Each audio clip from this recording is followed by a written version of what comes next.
Nessa noite eu quero pedir aos irmãos para abrir a palavra de Deus.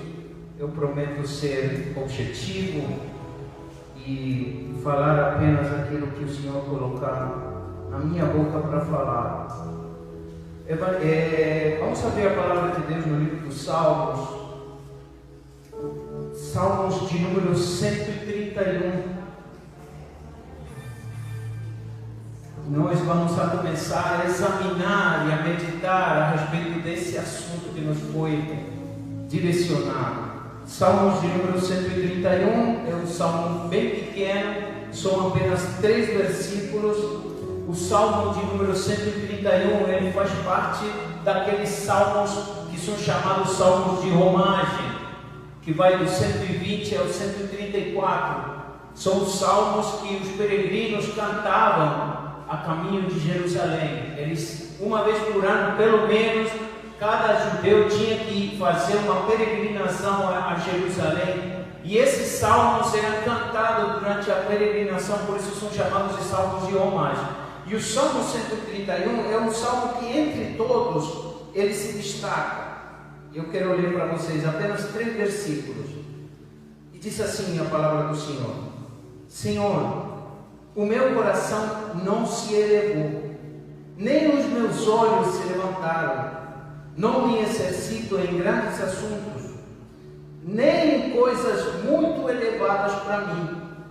De certo fiz calar e sossegar a minha alma, qual criança desmamada para com a sua mãe. Tal é a minha alma para contigo. Espere, Israel, no Senhor, desde agora para sempre. Irmãos, esse salmo, na minha Bíblia pelo menos está escrito a humildade do salmista. Esse salmo, creio eu, que seja o ápice máximo da nossa vida enquanto a nós entendermos quem nós somos diante de Deus. Qual é a nossa insignificância diante de Deus? Por quê? Porque o salmista ele vai se apresentar como uma pessoa que já entendeu, uma pessoa que já foi quebrantada, uma pessoa que já passou por diferentes etapas, por diferentes coisas na vida, e ele chega a dizer: Senhor, o meu coração não se elevou, os meus olhos não se elevaram. Está falando a respeito, de certa forma, a respeito de quebrantamento. E nós vamos começar aqui nesses minutos a desenvolver uma informação que vem da parte de Deus de como nós chegamos a esse estágio de quebrantamento. Porque o quebrantamento, creio eu, que seja o mais importante, como o nosso pastor falou aqui, para nós nos apresentarmos diante de Deus. Eu gosto muito de um louvor do nosso irmão Fernandinho, que diz: eu não posso ficar de pé diante da tua glória. E é exatamente isso que nos leva ao quebrantamento. O primeiro passo que nos leva ao quebrantamento é nós reconhecermos quem é Deus e quem nós somos em Deus.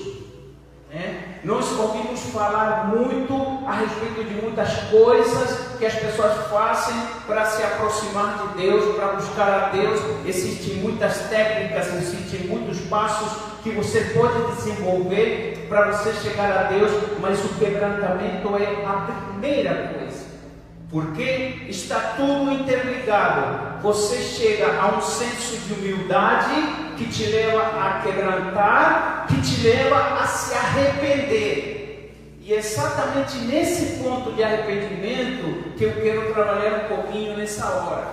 Por quê? Porque a mensagem do Evangelho é: arrependei-vos e crede no Evangelho. Você vê que o arrependimento está ainda antes da fé.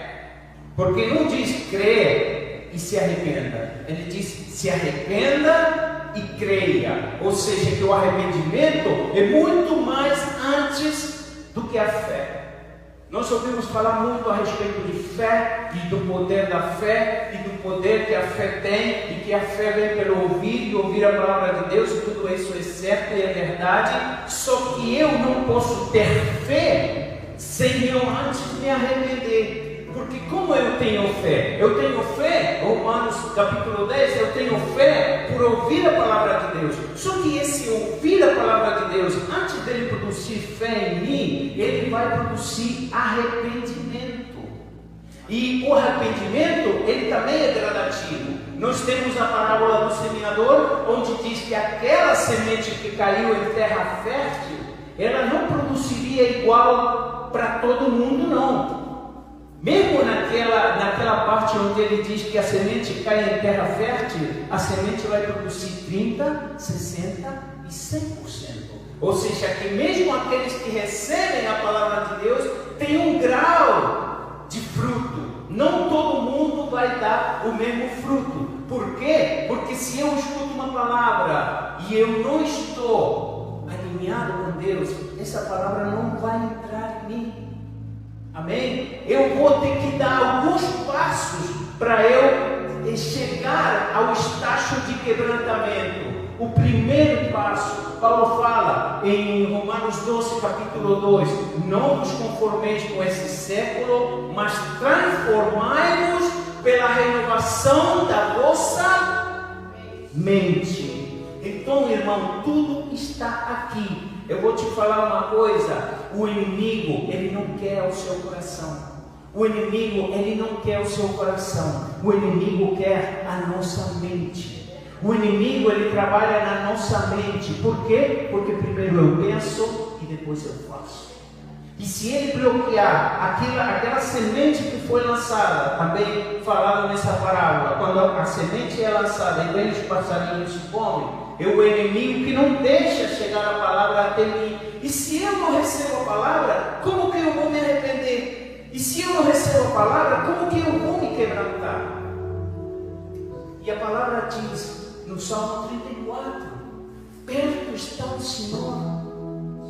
Vamos ler aqui o Salmo 34, para nós começarmos a desenvolver essa questão, de nós chegarmos ao entendimento de como nós fazemos para chegar a adorar ao Senhor de maneira eficiente. Sabe por quê? Porque as pessoas que chegam a Deus de qualquer maneira, eu costumo dizer que elas dão com a cara na parede.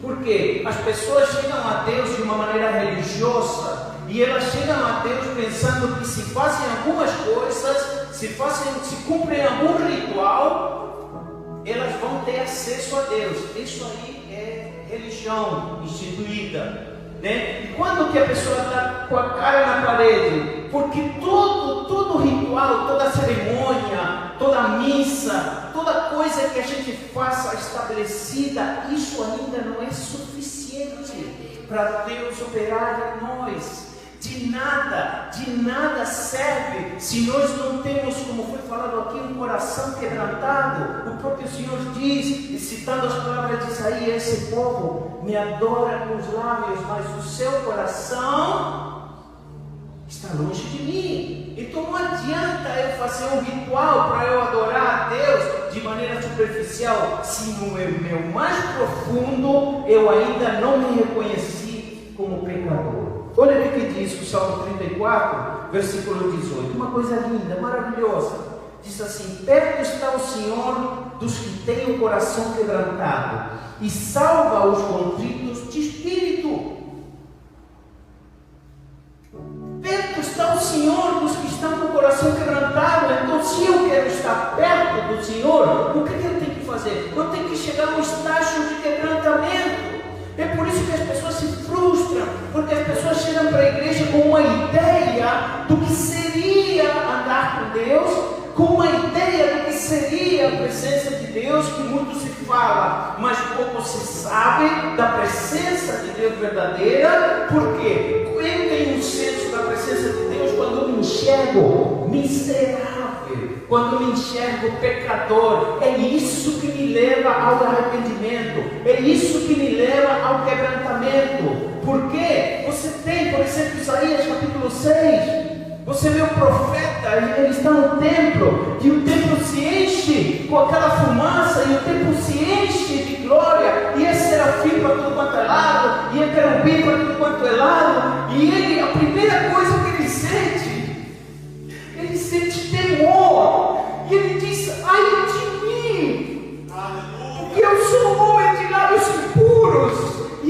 feito no meio de povo impuro.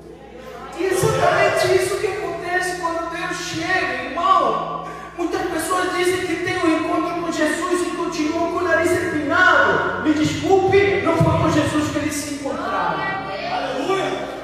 Porque quando você sente Deus na sua vida, Ele chega e Ele estraçalha todas as nossas defesas, Ele quebra tudo. Ele me deixa num senso de fragilidade e Ele me deixa num senso de eu me sentir pouca coisa. Por quê? Porque Ele é Deus. E o que a igreja do Senhor tem que aprender nesses dias é que Ele é Deus, não nós.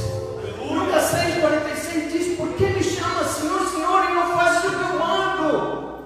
Se nós queremos ter o direito de chamar o Senhor de Senhor, nós temos que fazer o que Ele manda. E por isso que a gente tem que pregar a palavra, porque Ele diz: conhecereis a verdade e a verdade vos libertará. E como que eu vou seguir o mandamento do Senhor se eu não sei o que o Senhor manda?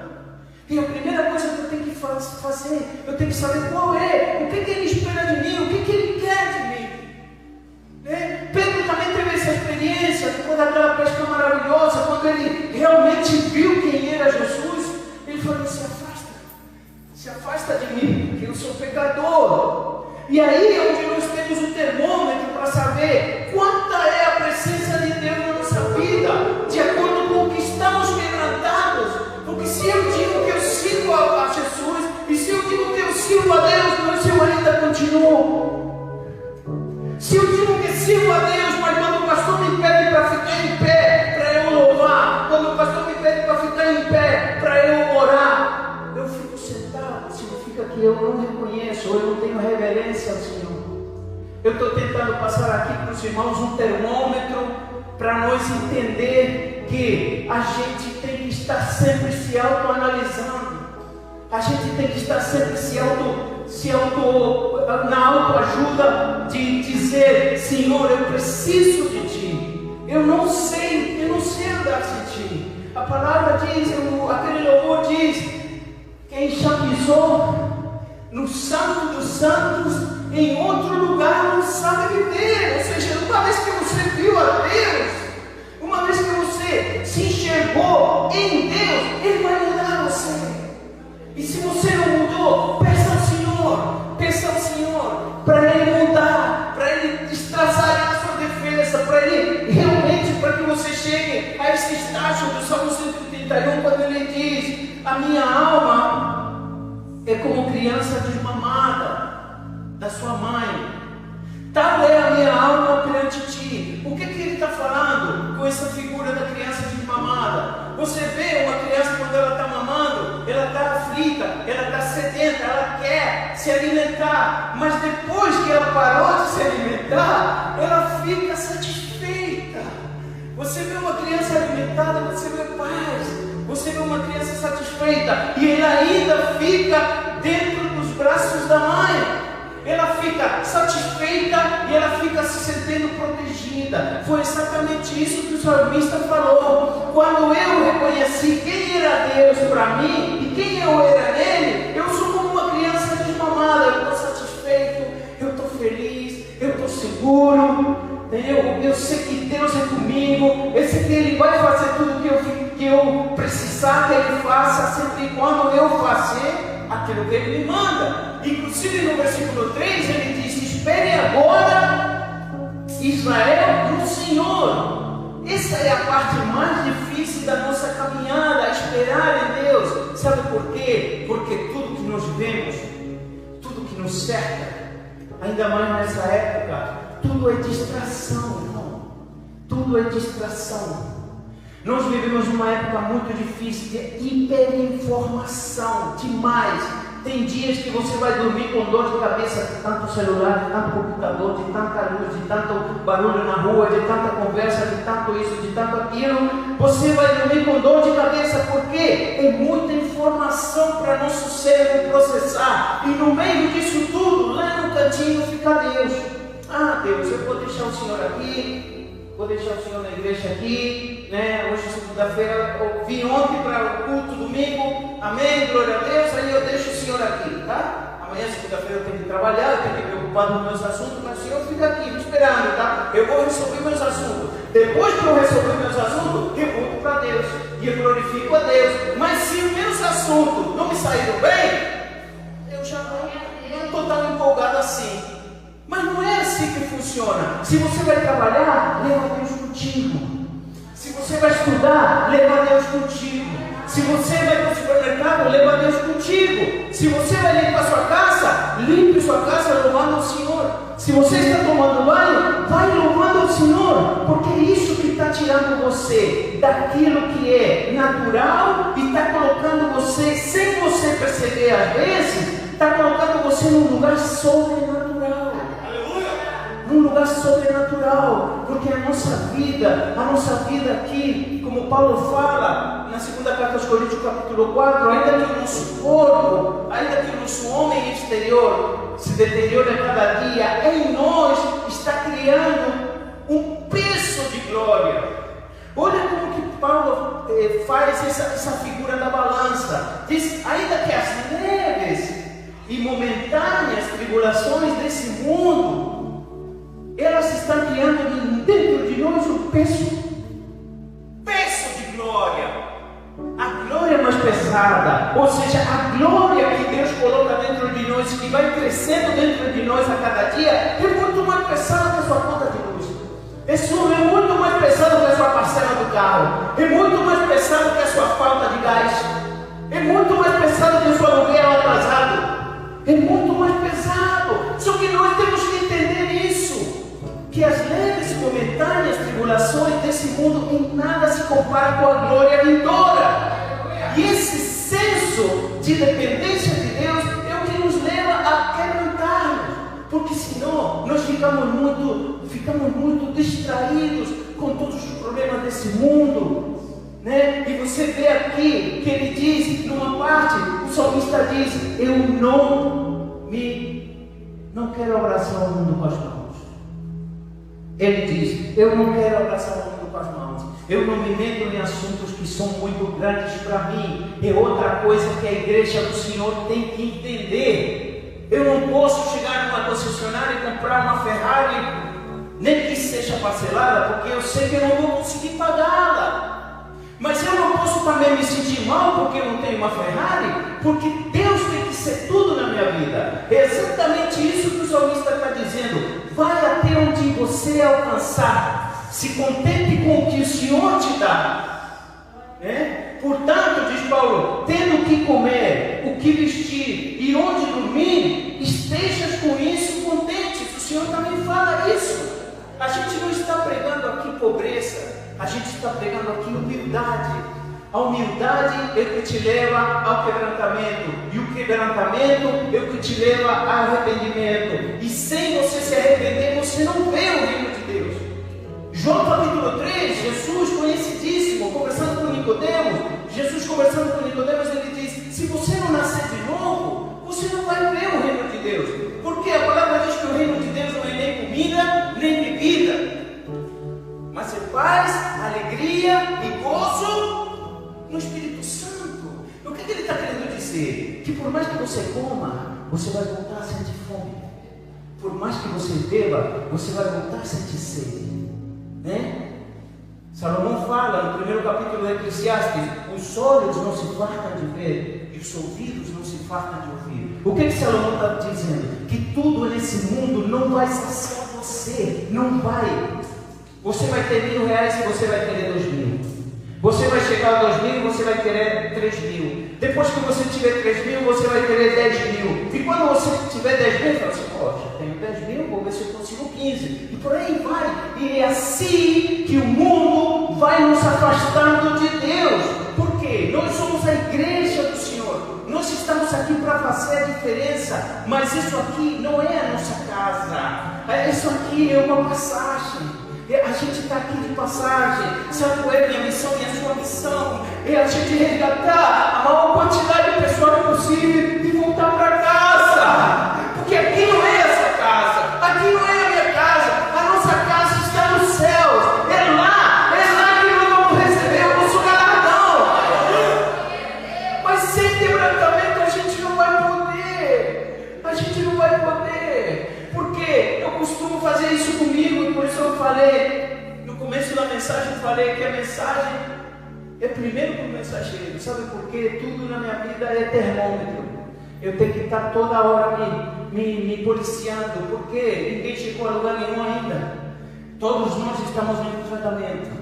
Todos nós temos a nossa caminhada. Eu aqui, você ali, o pastor ali, o nosso irmão aqui. Estamos todos numa caminhada. Mas a gente tem que ter um termômetro para saber se a palavra de Deus está dando fruto em nós. Se não está dando fruto na palavra de Deus, a gente tem que ter um termômetro. A gente tem que estar todo o tempo todo se policiando. E você sabe quando eu sei que Deus não está comigo? Quando eu me acho alguma coisa.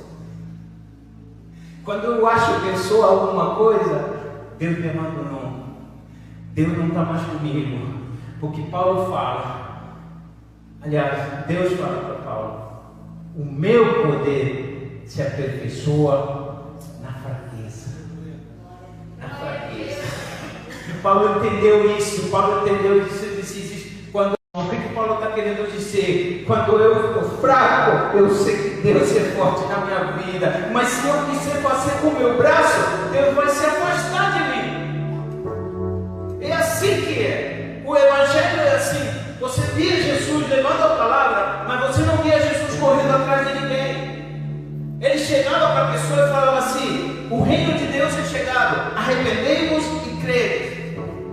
Mas ele não, Jesus, pode examinar essa escritura, Jesus não andava atrás de ninguém. Ele levava a mensagem e ainda falava: quem quiser vir após mim, negue-se a si mesmo, pegue sua cruz e siga-me.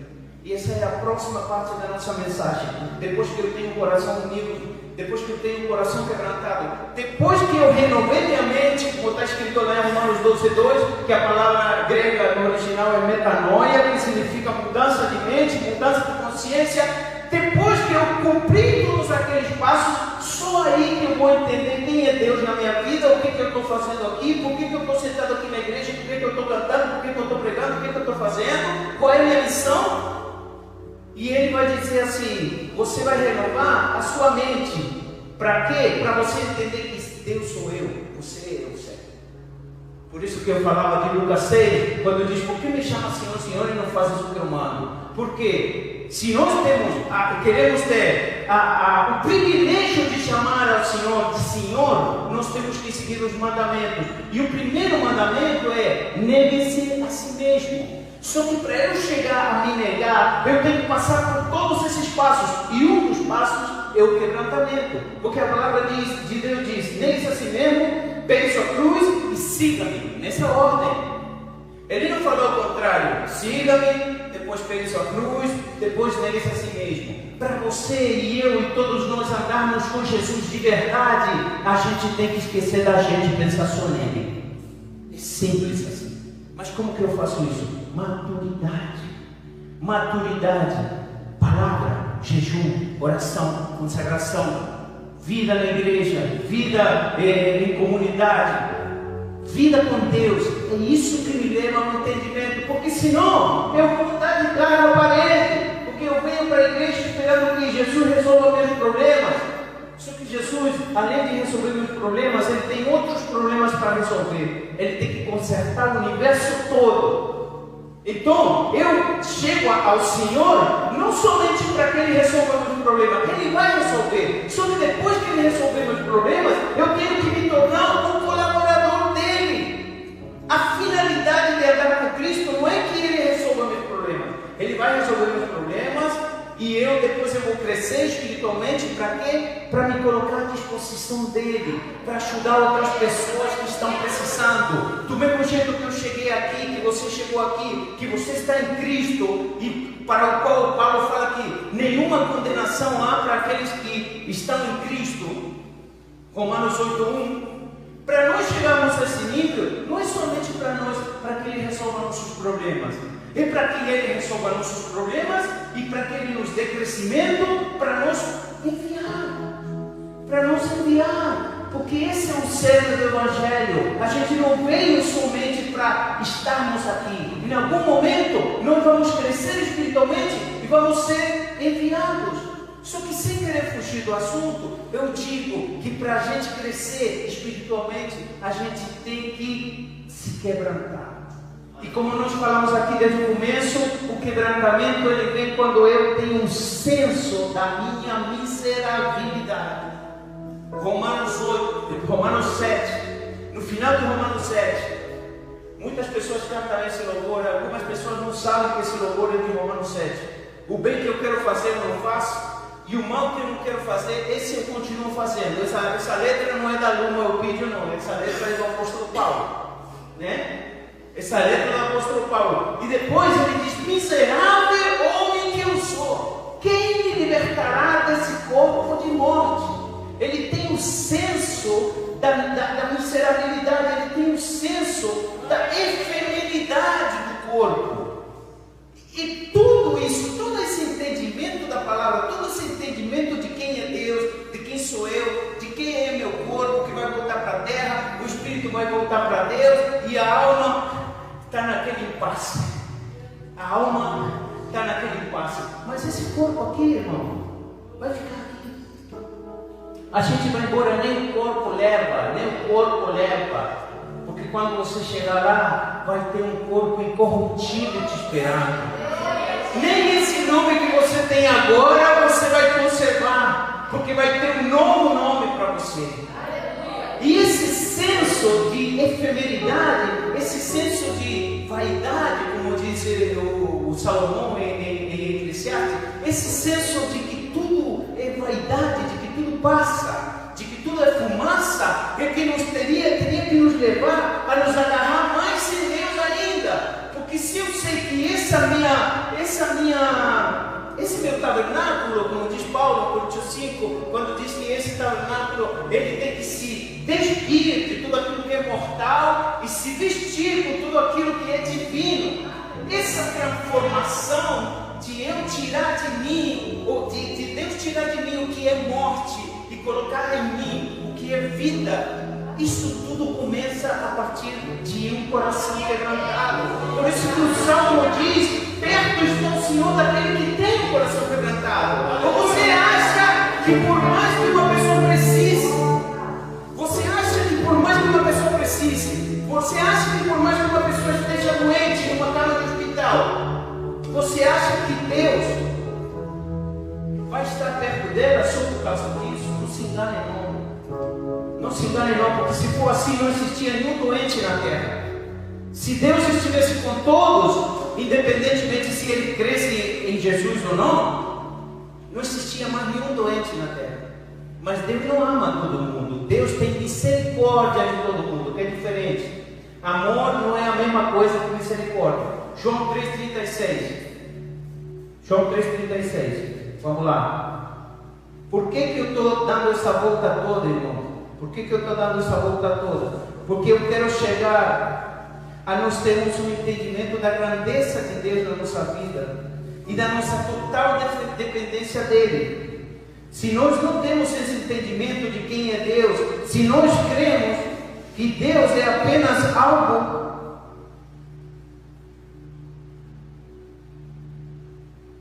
João 3,36, se nós cremos que Deus é apenas algo que está em algum lugar para satisfazer os meus desejos, a gente diminui o Deus a um ídolo.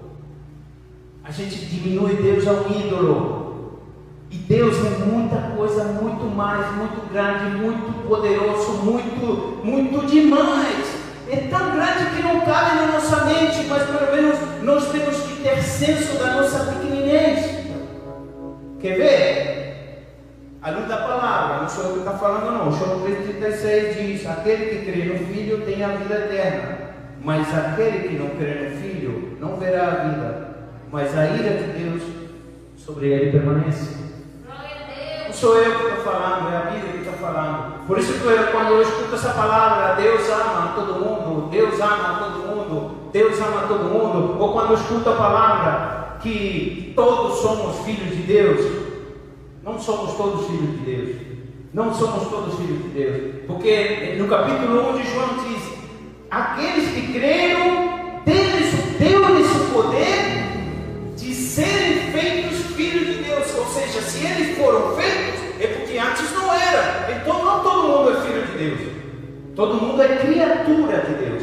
E são esses paradigmas que nós temos que quebrar para nos engrandecer a imagem de Deus e diminuir a nossa imagem. Porque se eu acho, se o cara que está lá fora, perdido, sentado lá no bar, se eu vou e falo para ele que Deus ama ele, amém, Deus tem misericórdia dele, mas eu tenho que trazer ele para perto para mostrar a grandeza de Deus, para que ele seja quebrantado e para que ele entenda exatamente o que significa ser amado por Deus.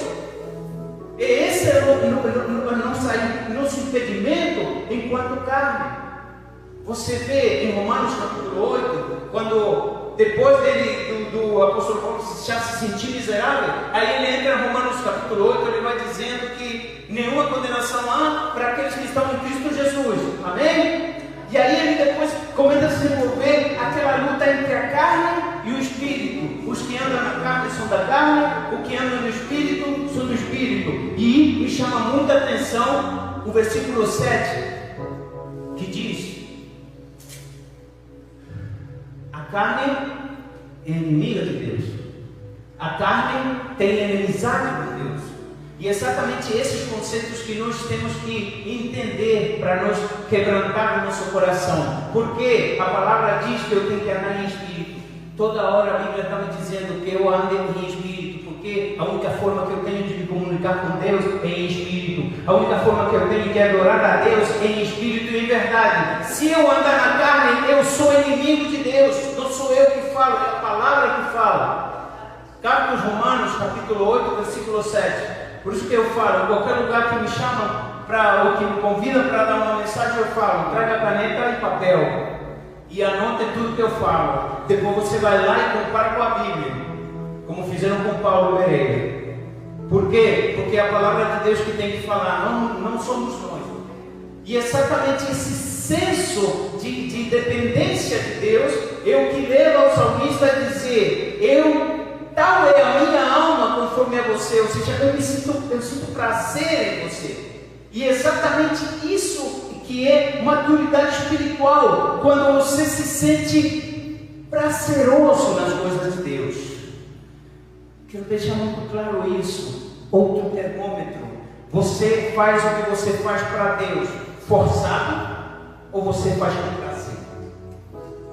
Porque se você estiver fazendo alguma coisa para Deus forçado, não é o seu espírito que está fazendo.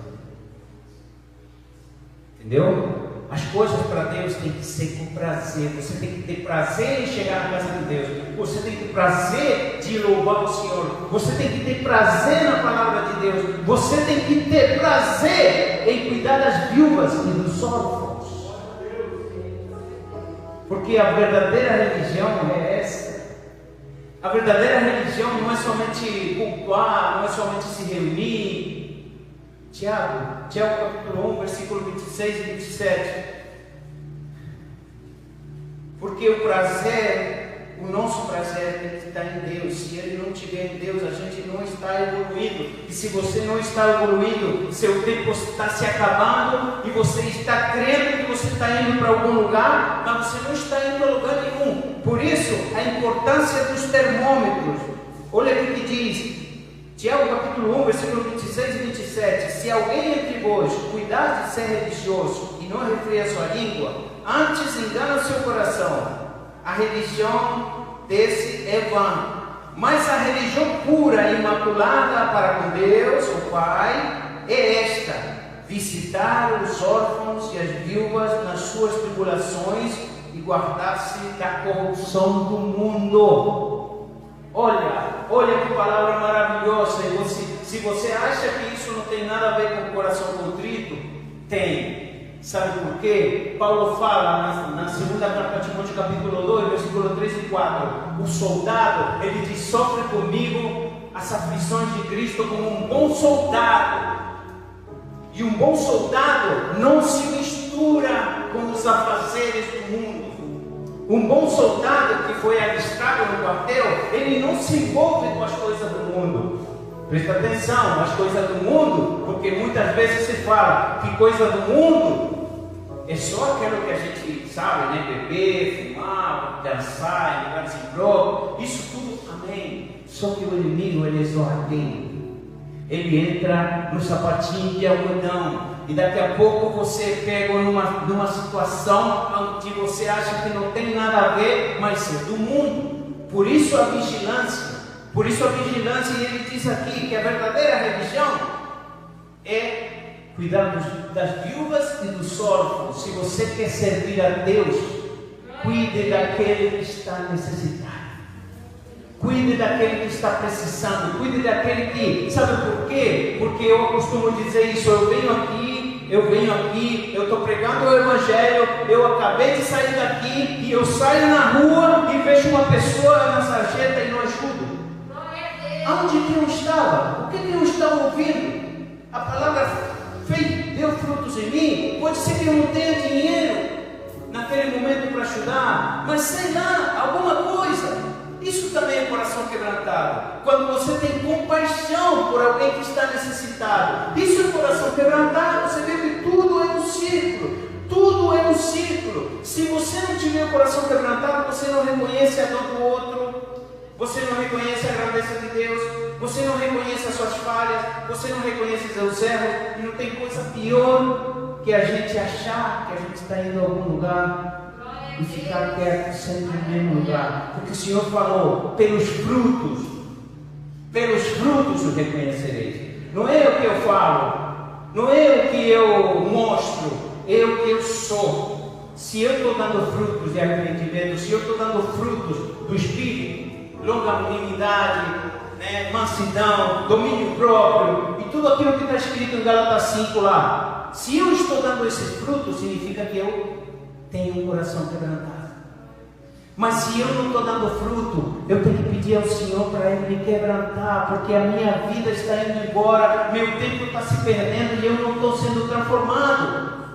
Amém? Então o cerne da mensagem nessa noite, com isso eu quero encerrar, é que nós estejamos sempre com esse termômetro de saber se a palavra de Deus está dando frutos em mim, de eu saber se a minha forma de ver o mundo mudou. Como diz Jesus, os olhos são a candeia do corpo. Se os teus olhos forem bons, todo o teu corpo será bom. Mas se os teus olhos não forem bons, todo o seu corpo estará em trevas. O que Jesus está querendo dizer? Você tem que mudar sua forma de ver o mundo, porque até o momento, se você não mudar a forma de ver o mundo, eu não posso fazer nada por você. Marcos capítulo 1, versículo 17, ele diz: eu vim para aqueles que estão doentes, não para aqueles que estão sãos.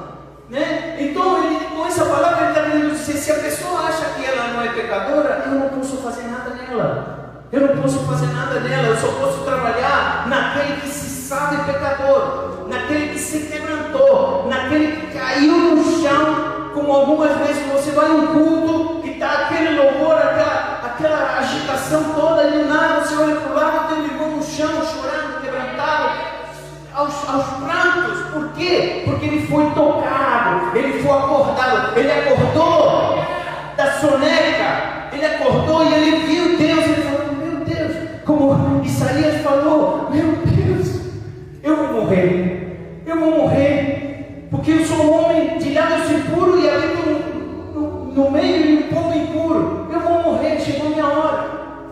Mas eu prefiro quebrantar meu coração, chegar ao entendimento do que Deus quer para mim, chegar a uma mudança de mente, chegar a um nascimento de novo. Porque o reino de Deus, irmão, você só vê por dentro. Do lado de fora o reino de Deus não se vê. Você só vê o reino de Deus quando você entrar. Aí de repente você começa a ver: mas peraí, esse lugar não é um lugar físico, é um lugar espiritual. Entendeu? Por isso que as pessoas passam pela rua e vem a gente dando glória, e vem música, e vem dança, e vem alegria. Não tem ninguém fumando, não tem ninguém bebendo, não tem ninguém usando droga, mas tem o Espírito Santo. E é exatamente isso. O reino de Deus é paz, alegria e gozo no Espírito Santo. E eu quero deixar os irmãos com essa mensagem nessa noite. Examine-se a si mesmo. Todo momento examine-se a si mesmo e peça ao Senhor para que Ele te dê graça, para que Ele te dê entendimento.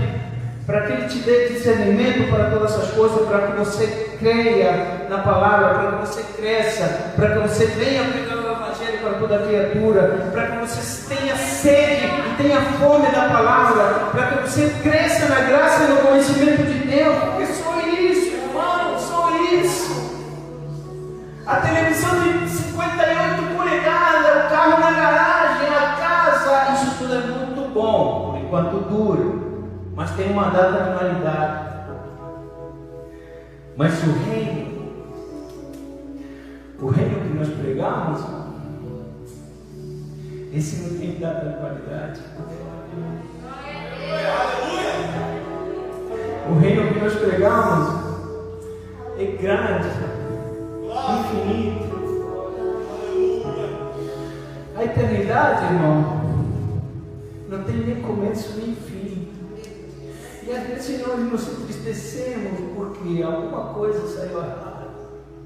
E nós nos entristecemos porque nos faltam muitas coisas. E eu vejo que as pessoas não se entristecem por sentir a falta de Deus. As pessoas se entristecem porque não tem dinheiro, mas elas não se examinam. E não examinam a quantidade de Deus que tem nelas. Então, às vezes, a gente até se preocupar do que me falta de material, eu me preocupar do que me falta de Deus. E se for assim, me falta muita coisa. Por isso eu quero deixar os irmãos com essa reflexão nessa noite. Pense que o reino que Jesus prega, o reino que Jesus veio trazer nesse mundo, ele é grande demais para nós entendermos. Só podemos nos engajar nele, só podemos andar com ele, só podemos dizer: Senhor, me tira daqui, por favor. Senhor, me leva contigo, Senhor. Eu quero habitar por longos dias na tua casa, como disse o salmista. Eu quero muito mais do que tem aqui. Eu quero muito mais, eu quero andar com você pelas ruas de ouro. Eu quero andar com você, Senhor, porque eu só tenho alegria em você, nada mais me satisfaz. E é exatamente isso, o ápice do quebrantamento, quando você não se satisfaz com nada, a não ser a presença de Deus na sua vida, porque é tudo que nós temos. É tudo que nós temos. Nós precisamos começar a viver pelos valores eternos. Nós precisamos começar a enxergar além do que os nossos olhos veem. Porque Paulo fala, no final da segunda carta aos Coríntios, no final do capítulo 4, diz: atentando-me para o que não se vê. Porque tudo que se vê é passageiro, é transitório. Mas aquilo que não se vê é eterno. Amém? Quero fazer uma última leitura para os irmãos, no mesmo Salmo 34, para nós encerrarmos. Diz: os olhos do Senhor estão sobre os justos, e os seus ouvidos atentos ao seu clamor. A face do Senhor está contra os que fazem mal, para desarraigar da terra a memória deles. Os justos clamam, e o Senhor os ouve, e os livra de todas as angústias. Perto está o Senhor dos que têm o coração quebrantado, e salva os contritos de espírito. Muitas são as aflições do justo, mas o Senhor o livra de todas, e lhe guarda todos os seus ossos, para nenhum sequer se quebre. A malícia matará o ímpio, e os que aborrecem o justo serão punidos.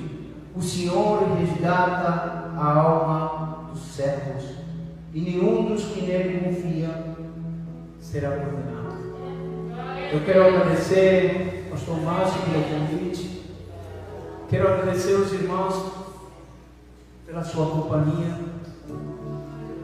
Quero glorificar ao Senhor, porque desde o momento que nós entramos nessa porta, nós sentimos a presença de Deus nesse lugar.